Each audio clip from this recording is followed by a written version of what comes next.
चलिए अब बात करते हैं योगिनी दशा की छठी दशा के बारे में और इस दशा का आपके जीवन, परिवार, सेहत, करियर और साथ ही फ्यूचर पर कैसा प्रभाव पड़ता है। आइए जानते हैं। पंडित जी, योगिनी दशा की छठी दशा। छठी दशा, योगिनी दशा मैंने पहले आपको बताया था ना कि 2, 4, 6, 8 ये योगिनियां खराब हैं, तो इसका नाम है उल्का। अब उल्का से आप समझ लीजिए, उल्का का नाम ही जो है ये विपरीत है। इसकी अवधि 6 वर्षों की होती है और इसके स्वामी सीधे सीधे शनिदेव हैं। जिन लोगों का जन्म कृतिका, पूर्वा, फाल्गुनी, मूल और रेवती नक्षत्र में होता है, उनकी जन्मकालिक योगिनी दशा उल्का होती है। उल्का एक अशुभ दशा मानी जाती है। उल्का योगिनी अशुभ है और खास करके अगर पापग्रह के साथ इसकी दशा हो जाए तब तो आदमी को छठी का दूध याद करा देती है।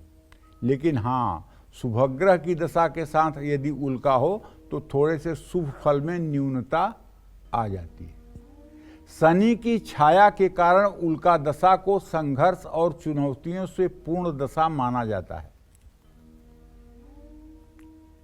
उल्का दशा में व्यक्ति के अंदर काम, क्रोध, मोह, लोभ, मद, मत्सर ये जितने दुर्गुण हैं सब बढ़ जाते हैं और व्यक्ति का आभामंडल नकारात्मक हो जाता है। व्यक्ति बदनामी का शिकार हो जाता है, अच्छे लोगों की नजरों में गिर जाता है और निकृष्ट कार्य करता है। ऐसा व्यक्ति केवल समाज का द्रोही नहीं होता है, परिवार का भी द्रोही हो जाता है।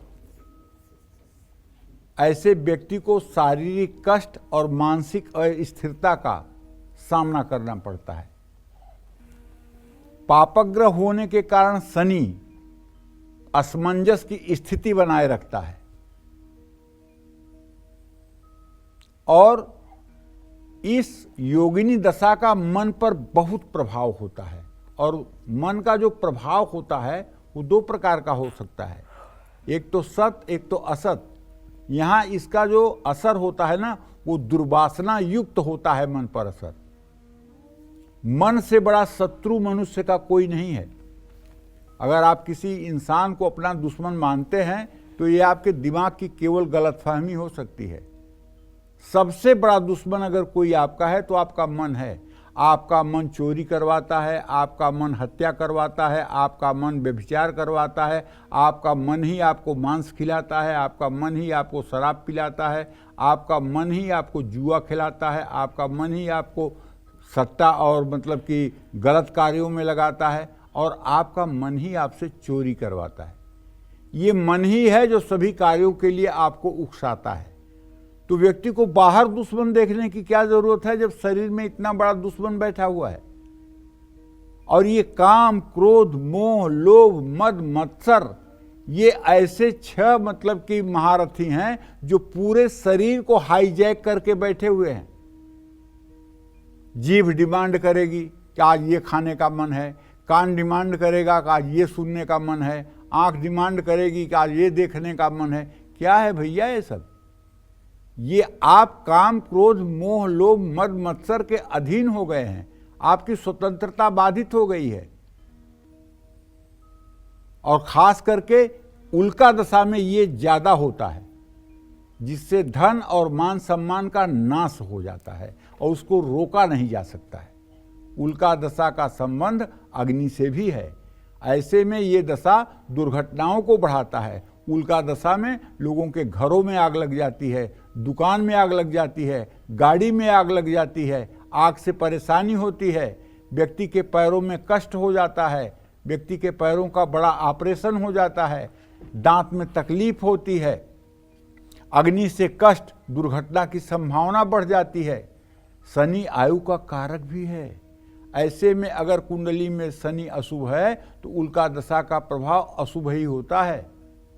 देखिए, मैं इसका उपाय तो यह बताऊंगा कि उल्का दशा आने पर शनिवार को जरूरतमंद लोगों की सेवा करनी चाहिए।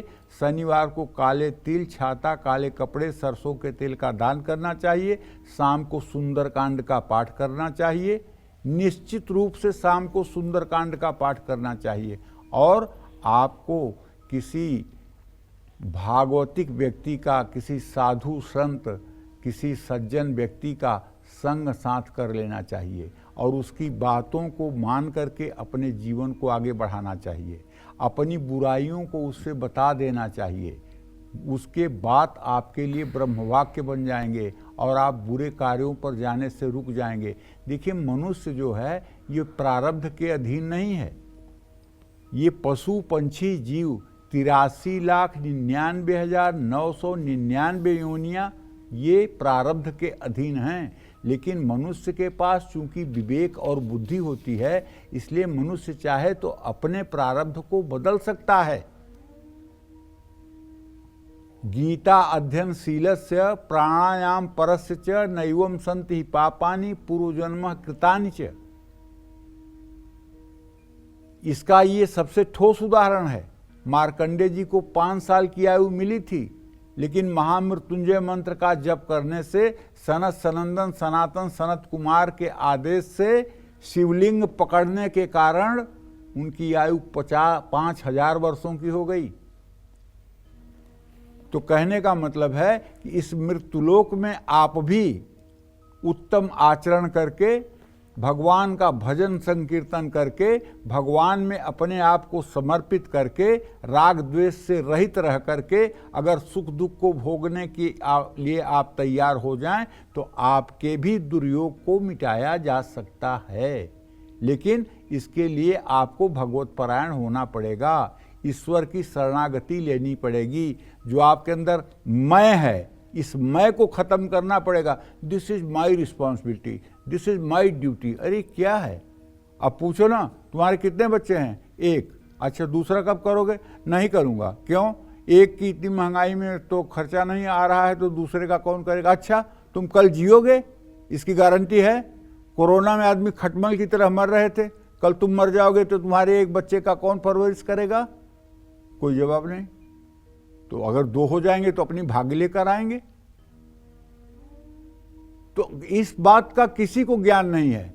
सब ये सोच रहे हैं ना मैं तो अजर अमर अविनाशी हूं।